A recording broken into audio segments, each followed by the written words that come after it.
Okay, tonight we got a special guest. We got Fernando in the house.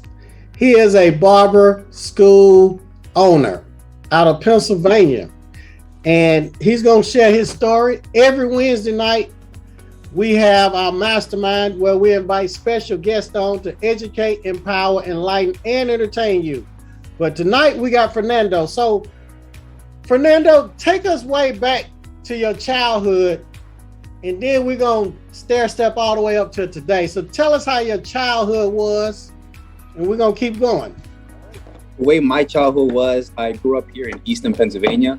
And so basically I'm 25 years old, and I've been in this career for 10 years now, starting next month. And, I've come from, I guess you could say, humble beginnings. I'm not really anything special. I didn't come from a very successful family myself. My parents are immigrants from Mexico. I'm a first generation American, and they came to this country for the kids, and they wanted us to achieve the American dream. And I always told myself I'm not gonna let them down. And so my goal was to, whatever it was, I wanted to become very successful at it. And I picked up the clippers when I was a sophomore in high school. I was 15 years old. I had nothing really else for me. I was never really good at anything. I was never the funniest. I was never really the most intelligent. I believe I have ADD. I always had a hard time understanding things. I was really nothing special. I was just another student in high school or middle school. And then I found barbering. And when I picked up those clippers and trimmers, and I actually got offered to apprentice in a barbershop, I loved it. Instantly, I loved it. Something about when I walked into the barbershop and be like, hey, what's up, man? How's it going? Oh, you're the apprentice. Oh, how's it going? Hey, I'm Fernando. Nice to meet you. I'm a very sociable person. I like talking to people.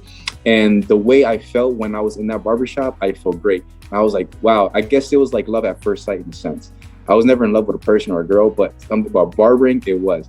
I loved how it made me feel. And I loved when I cut somebody's hair and they left my chair, they were happy.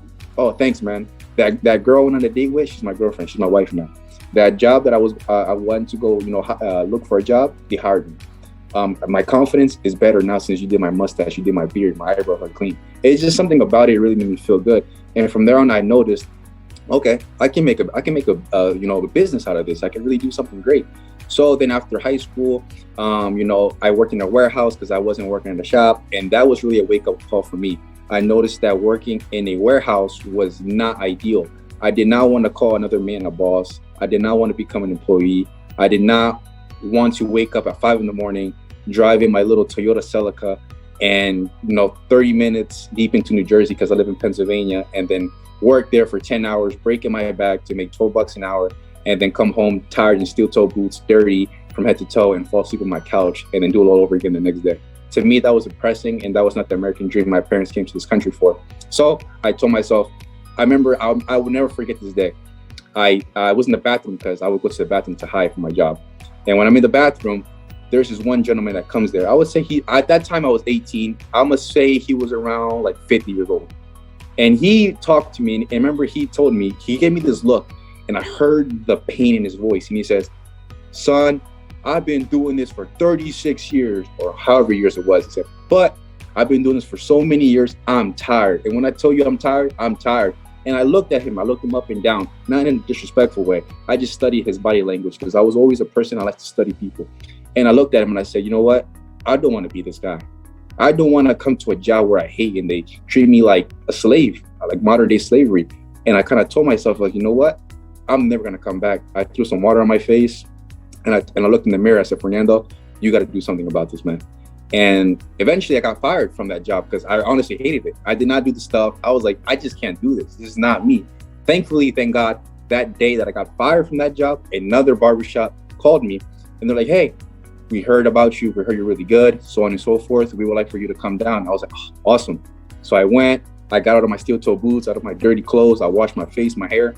And then I was like, all right, it's time. I got to look presentable. I put on my nice clothes. I looked in the mirror. I spoke very highly of myself because I wanted to make a good impression. So I went up to the boss, and I guess at that time I didn't really notice it, but now that I look back at it, as I got older, I realized that barbershop was kind of ghetto, I guess you could say. It was like in the hood. So, but when I approached the boss, I really made sure, hey, how's it going? Good evening. My name's Fernando. I showed him my portfolio of my haircuts. He said, no one has ever really came to me in an interview and introduced themselves like you did. And I'm like, hey, I'm really here to make a difference. I really want to grow. And from there on, I was working at a shop. I got clientele pretty fast, because I'm not the type of person who's gonna wait and sit in a chair and have somebody, spoon feed me. I was like, I may be young, but I'm gonna make a difference.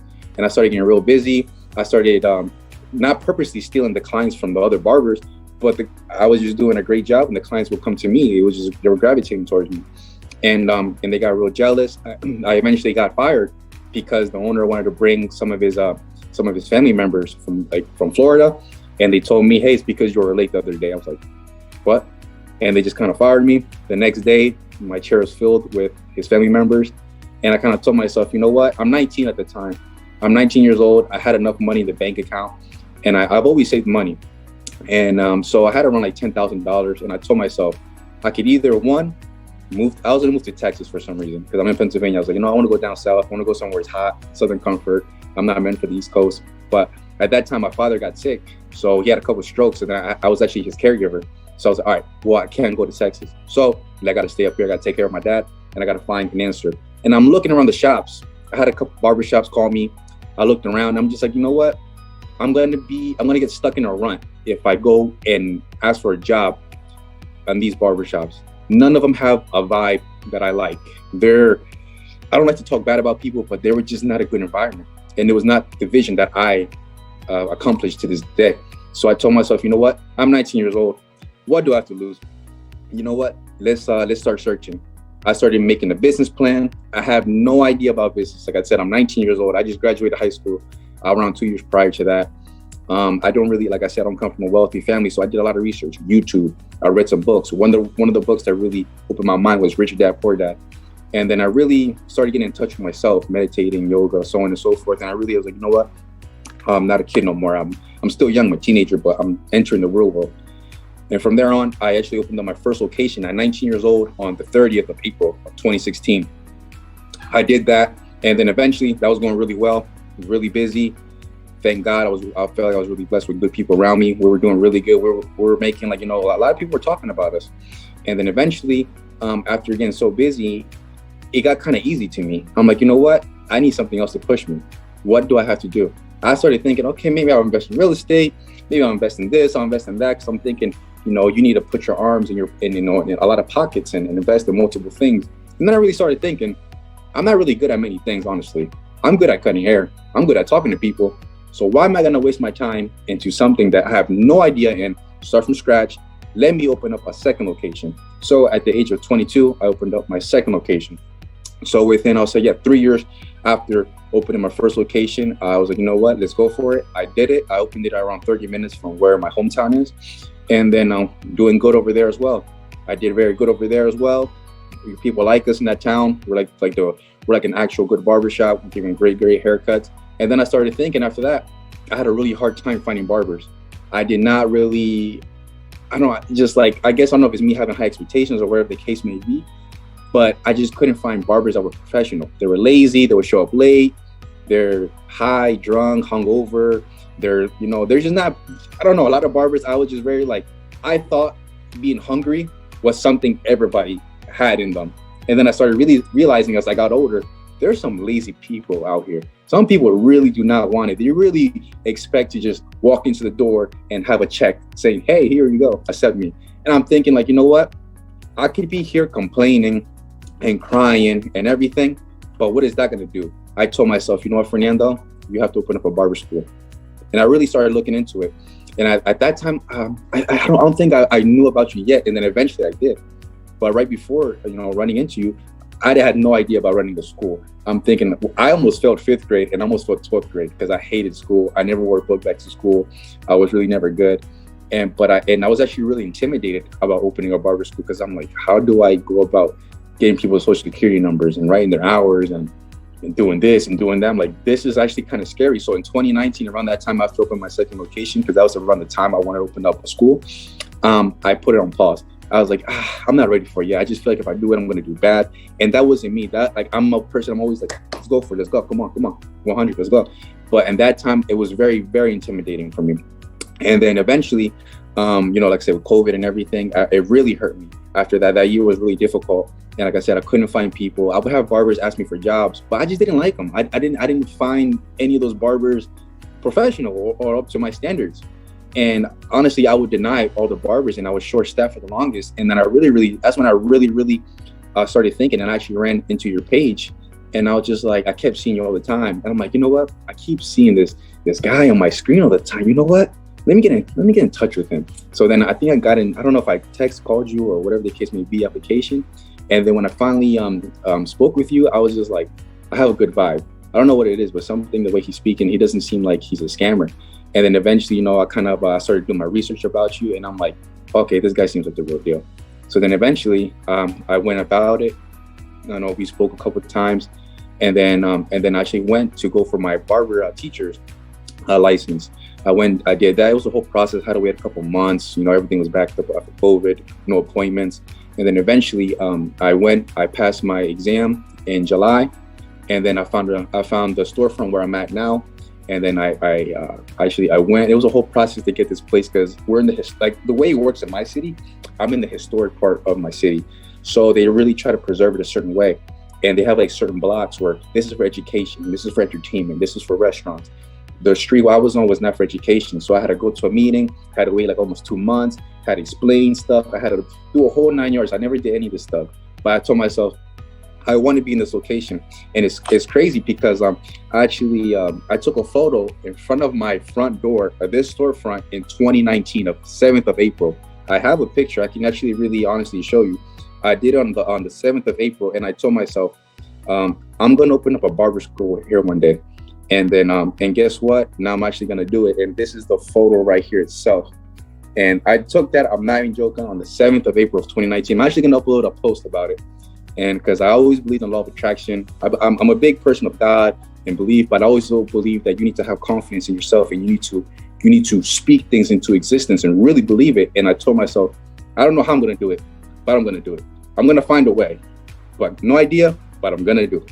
And that was in 2019. And guess what? Now I'm going to have my grand opening to my class on the 7th of April of 2022, 3 years later. And it's a very, very great feeling. So now I went from being a barber, you know, really stressed out, cutting hair. I love barbering. It helped me. It's helped me, you know, buy foreign cars, motorcycles, vacations, help my mom, help my dad. Barbering has honestly saved my life and has helped me up so much. That's why when people used to tell me in high school, barbering, why don't you how are you gonna get benefits? How are you gonna retire? I'm like, listen, man, I have it down. I have a plan. I may not have all the answers now, but it's gonna work out for me. Everything's working out for me, and I feel great. I've always wanted a BMW. I got the BMW. I always wanted a motorcycle. I got the motorcycles. I always wanted tattoos. I got the tattoos. I've always wanted to go travel to the Bahamas. I went to the Bahamas. I did it all. To a pair of clippers and shears and razor. That's what got me to where I'm at in life. And I'm only 25 years old. I'm turning 26 in July. And now I have 3 locations. My location here, and where born and raised, and another one 30 minutes away, and now this one as well in my downtown here in the city of Easton, Pennsylvania. And we're actually going to open up more locations. The goal is to, in a sense, is like have almost like a franchise, like not like a Supercuts or anything like that, but have multiple locations. And I want to empower my staff members and have them open up their own locations. And we spoke about this, and we all have places where we want to open up locations. And I wrote in September, after finally getting the storefront, signing the lease, I wrote down every 15 locations that I want to open before I turn 30, and with dates and what cities and everything. And hope, with God, everything's gonna happen. And that's what I really want. I want to have multiple businesses, because just from being in my mind, seeing this little straight razor, I drew it up. I remember I was 19. I remember I was in my apartment in my bedroom. I had a little piece of notebook. I'm just like, I need to think of something. You know what? I don't want to call it Fernando's Fades, because that's selfish. I don't want people to come in and just ask for Fernando. I don't want to call it Cool Cuts, because that sounds tacky. You know what? Lifestyle. Let's call it lifestyle. You know why? Because it's more than a haircut. It's a lifestyle. I always tell people, where do you go before you go on a date? The barbershop. Where do you go before you go on a job interview? The barbershop. It's part of your life cycle. And I'm giving you style, so I'm going to call it, it's a lifestyle. And then, so then I always knew from the beginning, I don't know even how I found out about this stuff, but I knew I wanted to eventually brand my name. I wanted it to be something where it can grow. And it's crazy. I look back at it, I'm like, how did I know about this stuff at 19 when I was never even showed this stuff? This was just things that I guess I was blessed by God or whatever the case may be. And I was just like, you know what? I'm going to do it. It might take me a couple of years, but I'm going to do it. And now 10 years in the game, 6 years as a business owner, I'm finally doing it. So it takes patience.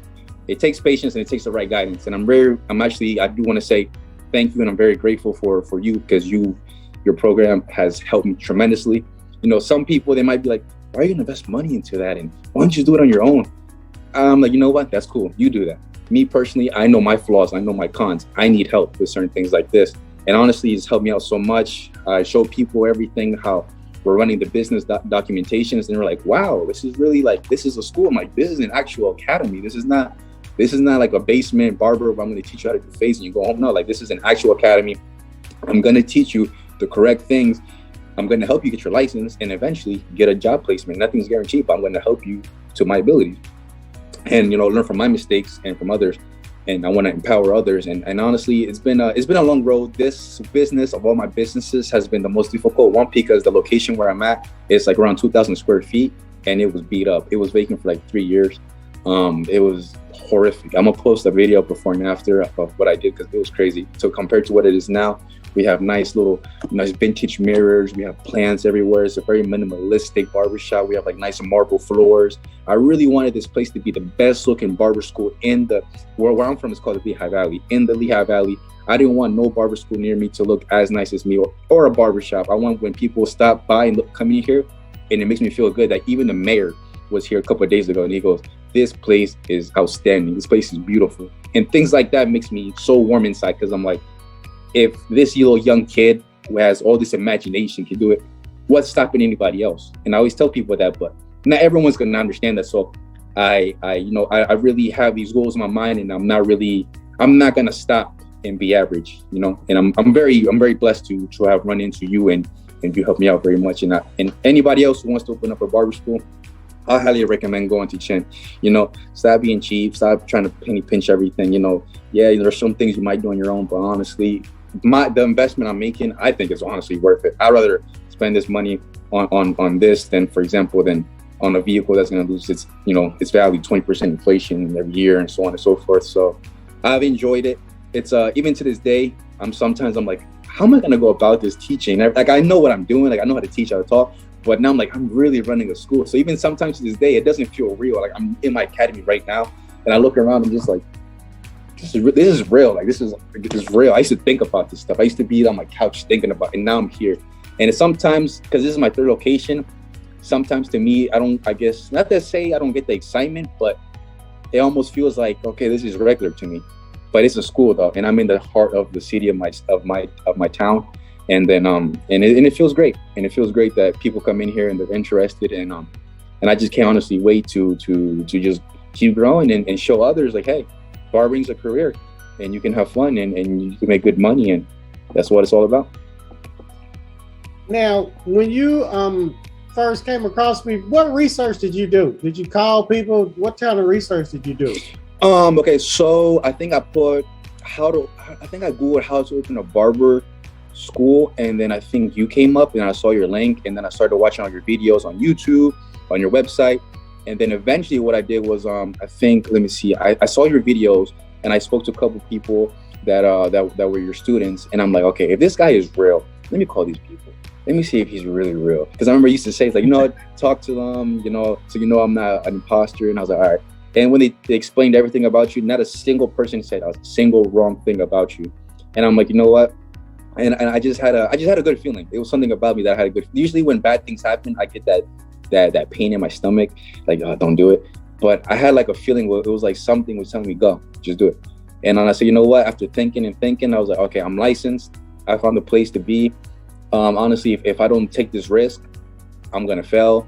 So I was like, I'd rather take the risk and see what happens. And honestly, I went for it, and yeah, I found you. And yes, pretty much from a Google search, talking to your students, and I was really just really engaged. And I was like, you know what? I'm gonna shoot the gun. So how was the paperwork and the back office and all of that type of stuff? Very good, very good. It's very simple and straight to the point. Very self-explanatory. It's very straight to the point. I would watch the videos, and the way you explained it, And then I would look at the documentations and I'm like, oh, okay, this makes sense. Okay, I look at this. Some of the things I was like, what? but eventually, after kind of, using my brain and hot wiring my brain and everything, I started realizing, okay, well, this is how you go about it. And eventually it was actually really easy. I'm like, okay, this is all I have to do. And it's all written for you. The answers are right there. You just kind of have to, edit it to your liking. But honestly, I think it saved me a lot of time. I think if it wasn't for this program, I got no idea how I would have found out any of this NACA's accreditation documentations. So when you would text me, because you text a lot, what were you thinking when you would text me? Yeah, sometimes I feel like, well, maybe hopefully I'm not annoying him and texting him so much, or maybe sometimes I would think like, I'm pretty sure he has like 1,000 people messaging him too. I don't want to be the other guy, like, oh, this guy too. But you would respond. And, even like this morning, you responded and everything. You were making sure I was good. So, that goes to show a lot about who you are. And, and I really do appreciate that. But at first I thought, like, I don't know. You never know what to expect. But you were very, very informative and very helpful. And, very, very straight to the point. What made you start dreaming big at an early age? Because a lot of people your age are not thinking like that. A lot of them smoking, snorting cocaine, getting high, drinking. A lot of them don't have your mindset. So how did you get that mindset, to not be a duck, a follower? You're an eagle, you're a leader. Can you tell us about that? I'm not sure exactly what it was, but I would say possibly what could have been some things was like, for example, since I was a kid, something about the millionaires I would see on TV or on music videos and everything. They were so flashy, they were so cool, or just like, for example, people that I would like I was to see when I was a kid, they would drive flashy cars. I'm like, I like that stuff, that's cool. And as I got older, I would talk to those people and like, yeah, I did this, I did that. And then I don't know, something about me, I was always really good at studying people. And I would even as a young age, I would just study people, and I'm like, okay, this person is always complaining, this person is always sad, this person is always depressed and anxious, they're always this and that, but they're still stuck in the same position. And look at this guy, he has the clothes, he has the car, he has a smile, or she, whomever, and it's because this mindset, it's because of what they do, it's because of and the position they are in. And I was very observant of all that stuff, and I was just like, you know what, okay, I need to talk to people like this and follow them. I can't follow the crowd. And then I really started, as I got older, I looked into how society and how school has failed us. I always tell people, not everybody's meant to be a boss. I tell a lot of people, you don't have to go tomorrow and be your own CEO, whatever the case. It's not for everybody. But personally, me, I don't know what it was. It was just something about it that I liked it. And I was like, you know what? I don't want to settle for less. I want to have a nice house. I want to wake up with palm trees. I want to know that my kids are set, that my wife is good, that my mom and dad, if they need something, need help, I got it. I personally, I don't like it when I speak to other adults and they're like, I can't do that because that's expensive, or I'm broke, or, oh man, I wish, or my luck. And I'm like, you know what? I don't know. It would make me feel something inside not right. And then just watching those people who did it, I'm like, you know what? If they accomplished it, I might as well take their advice. Why am I going to take the advice from the guy that's in happy hour at the bar every day? Now, when you told people that you were going to open a school, what did they say? I was really, really quiet about it. I was really quiet about it, not because I was scared to fail. It was more so because I didn't want nobody to take my idea. Because the thing about it, in my area, there's not really many barber schools. So I was like, why am I going to speak about this? Because I believe in evil eyes. I believe in hatred. I believe in, a lot of that stuff. And I'm like, you know what? If I speak about it too much, someone might take this idea. They might want to replicate it. So I stood real quiet about it for months. I was real quiet. No one ever knew anything until November. I was real quiet. The only people that I told, for example, was my mother. I didn't even tell her until 2 months after I got my license. Because my mom has a little bit of a mouth. She's like, oh my God, my son does this. I was like, Mom, you need that. But one of the first people I told was actually my manager, who's actually my best friend. And I told him, I was like, hey man, I don't like how business is right now. We just can't find good barbers. And pretty much, I'm not gonna lie, like I would say 70% of my staff members that have worked for me or currently work for me, I've taught. And if I didn't teach them from scratch, I've got them from graduating from school or maybe from their house, and I bettered them. And I keep telling myself, I'm like, I'm teaching all these people, but I'm not being compensated. They're still complaining. They're still showing up late. They're still this and that. some of them, I'm not gonna say all of them, because I do have staff members who are really, really professional, really good. But then it's just many people. I was just like, you know what, this is not worth the headache. This is not worth booth rent or anything. So then I decided to switch everything up. I switched my whole business plan up. I spoke to many people, and then eventually I was like, you know what, this school is the way to go. And I probably, yeah, like I said, I only told maybe 1-2 friends, and they were for it. They're like, nah, man, go for it. I believe you. They're like, pretty much everything that you do, it always works out. So just go for it. And I really started to think education is where it's at, because everybody wants to become successful. Everybody wants to become their own boss. Everybody wants to do so many things. Not everyone does it. Everyone may pay for it. They may try it, but not everyone's going to do it. So guess what? I have to be that guy that teaches, the youth or whomever. And honestly, it's a great feeling. What was your deciding factor to join the program? What was my deciding factor was honestly, I think really just speaking with your students and they told me how successful they were, and then I would see how other students finally got a NACAS accreditation. And then when I saw NACAS accreditation, I really started learning more about barbering. I was like, whoa, that's money right there. You can charge up to $20,000 a student. Oh my gosh. I was like, just with 10 students, you got 200,000. I'm like, oh my gosh. I was like, that's gonna save me so many. You know how many haircuts I have to do to get 200,000? I was like, I'm not gonna do this all day. I don't know. How much are your haircuts? Mine's I'm usually averaging like $40 to $50. Regular haircut, $40. Yeah, $40. Let's say $40. Well, there'd be 5,000 haircuts. I'm not doing 5,000 haircuts. So I was like, well, I'm gonna do 5,000 haircuts when I can just make it off one student. And it was a no-brainer for me, because like I've always wanted to do so many things with my barbershops and advertising and doing this and that, but the return on investment wasn't as high. And then I really started looking into barbering. I'm like, school, and I'm like, the return on investment on this is really higher right now, even though we're not accredited. But it's a process, and like, I'm still young, so I have a lot of time, so I'm not stressed out about anything. And then I was just like, you know what, Fernando, start now that you're in your mid-20s. So by the time, my goal, God willingly, is to become accredited by 29, right before 30. I just want to, even if it's 29 years old in like 11 months and like 29 days, that's cool with me. I just want to say in my 20s I got accredited, and then from there on in my 30s, that's when I want to start building a family. But to build a family, you need money, you need love and everything. But like a lot of people say money isn't everything, but I tell people money's up there with oxygen. If you don't have oxygen, you're gonna die. You need to breathe. With money, you need money to buy food, to have clothes, to have a house, to everything. If you break your leg tomorrow, how are you gonna fix that? But those were things that I just noticed with time. I was like, you know what, this is the correct move. How was it when your parents came over from Mexico? Can you tell us about that? Yeah, so my father came to California first, to LA, I would say in the 80s. He came here in the 80s. They come from Mexico, so over there, I love Mexico, but honestly, United States is where it's at if you want to really grow as an individual. And then, so my dad came here. He didn't really have much. I think he was like 19 years old, he told me. He didn't know anything of the language. I think all he really knew was from the movies. Hello, how are you, my friend? That's all he knew. He didn't know anything of English, but he said, like, I wanted to have a better life for myself and then for my future family. And then eventually he went back to Mexico, met my mom while he was on vacation. They got married. And then it was hard for them at first, because you got to think about it. One, you don't really speak the language as much. Two, they weren't really citizens. And on top of that, three, they weren't really financially, educated. And they were just used to that rat race of just working a 9 to 5 and, just then living for the weekends. And I saw that growing up. But something about me, even though I saw that growing up, I never let it influence me.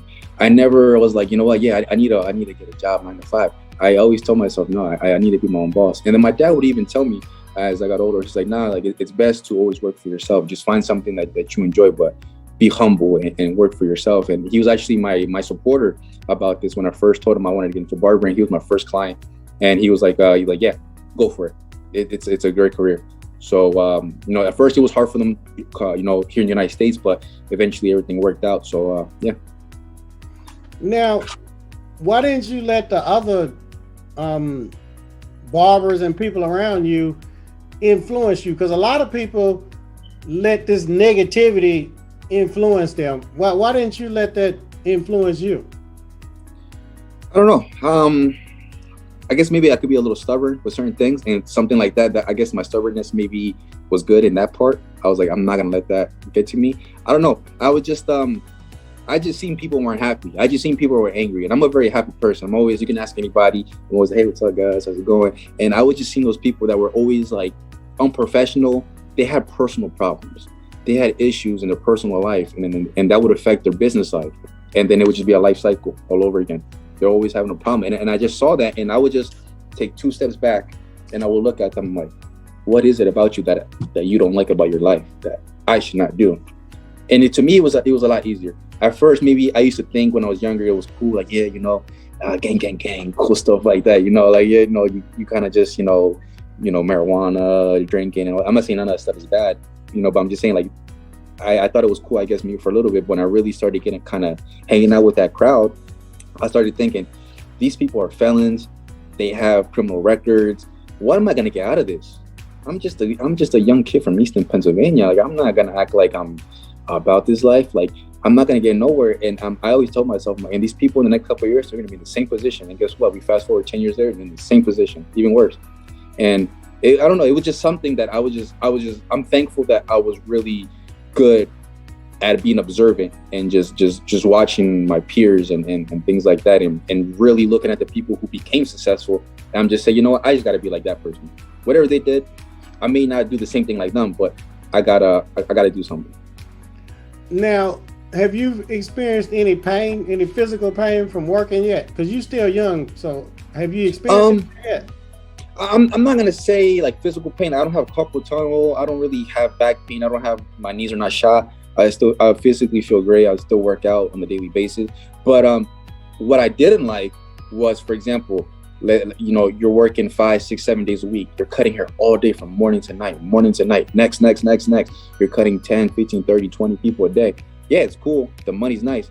But I started thinking, I'm like, I'm tired. My back is starting to hurt. I had to stretch.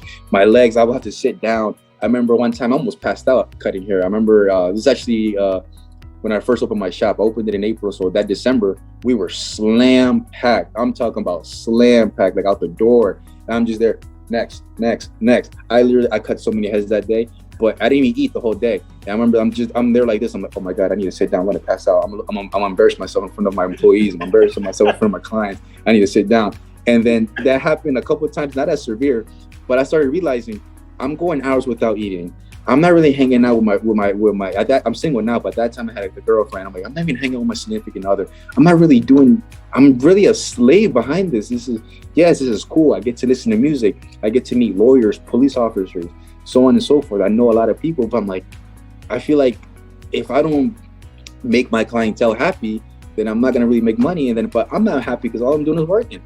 And I just feel like, even though, like I said, I'm not physically, out of it, but I knew if I keep doing this in my 30s, in my 40s, in my 50s, I'm not going to be happy. And I told myself, no, Fernando, that you're 25, that you're physically fit, you're good to go. Make a change before it's too late. What would you tell somebody that's thinking about opening a school?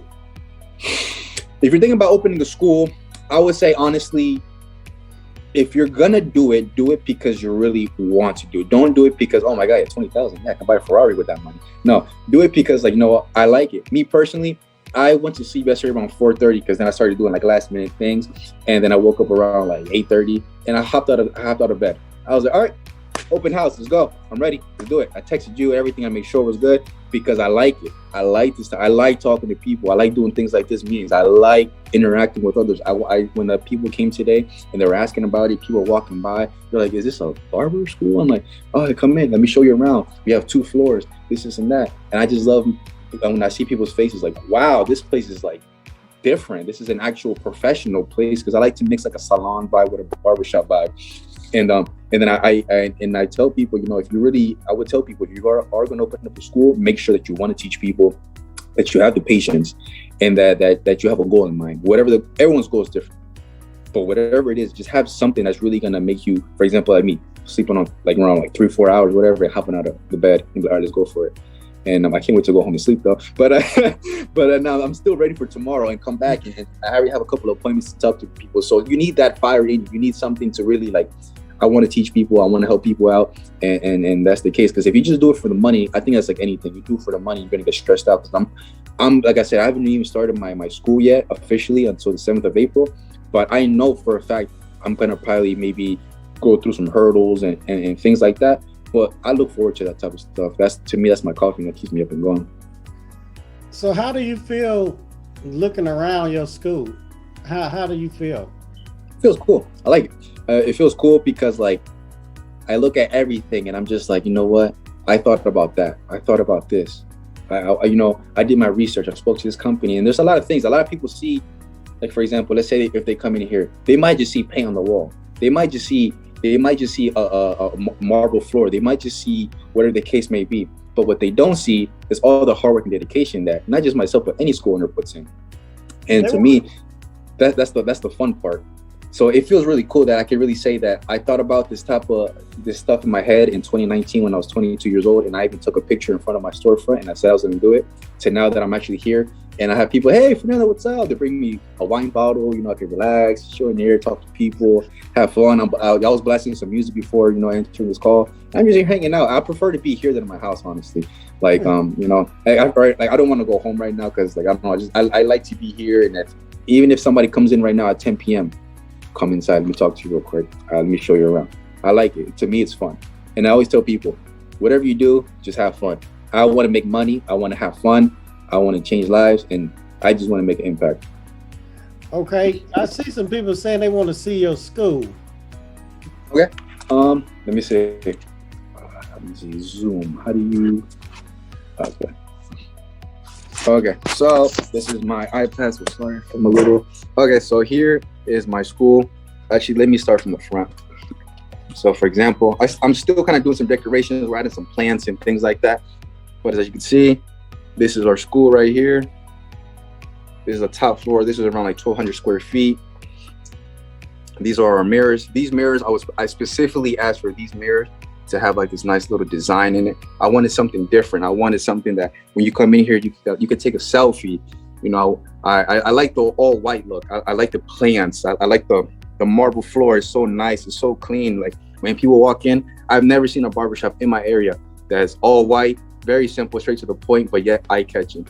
Our brand, lifestyle, simple. Our razor, Lifestyle Barber Academy. This is our academy. This is kind of where we have our sinks and everything.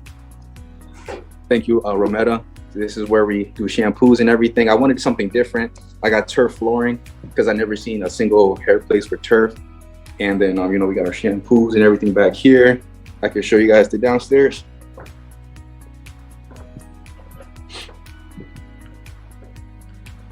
And then this right here is our downstairs. This is where we're actually going to perform theory.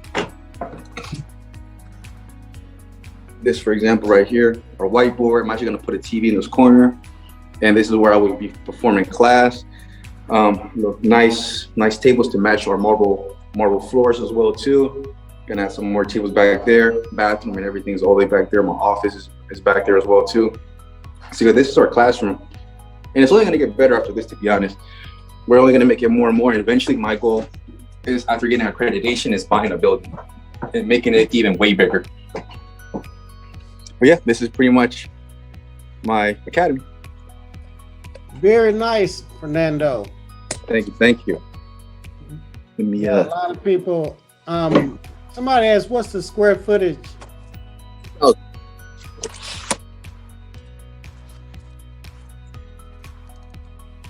Okay. Just somebody asked, what is the square footage? 2,000. 2,000. All right. We got a lot of people on here tonight listening to you, and I'm gonna put this on YouTube.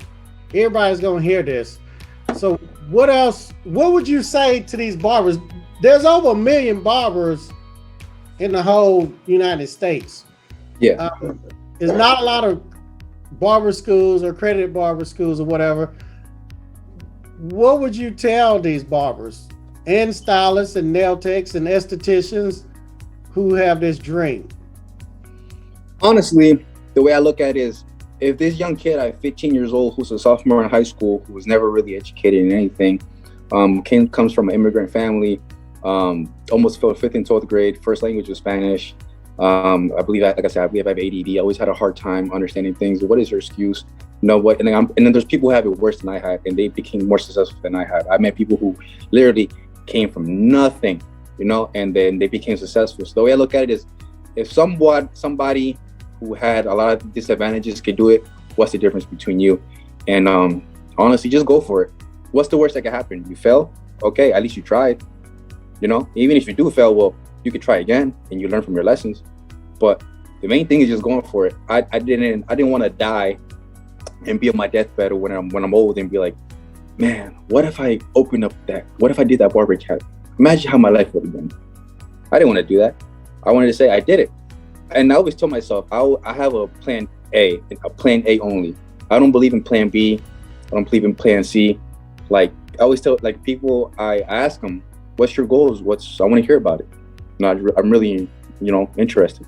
And they would tell me things and they were like, well, this is my plan A, but if that doesn't work, I have plan B. I'm like, what I just heard was, I have a plan A, but I'm going to fail. So I'm going to try plan B.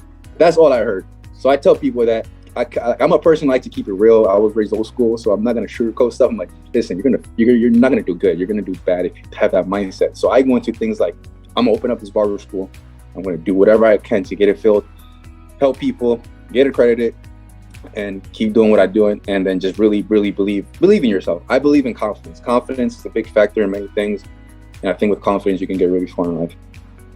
So when you get accredited, you'll be still less than 30 years old.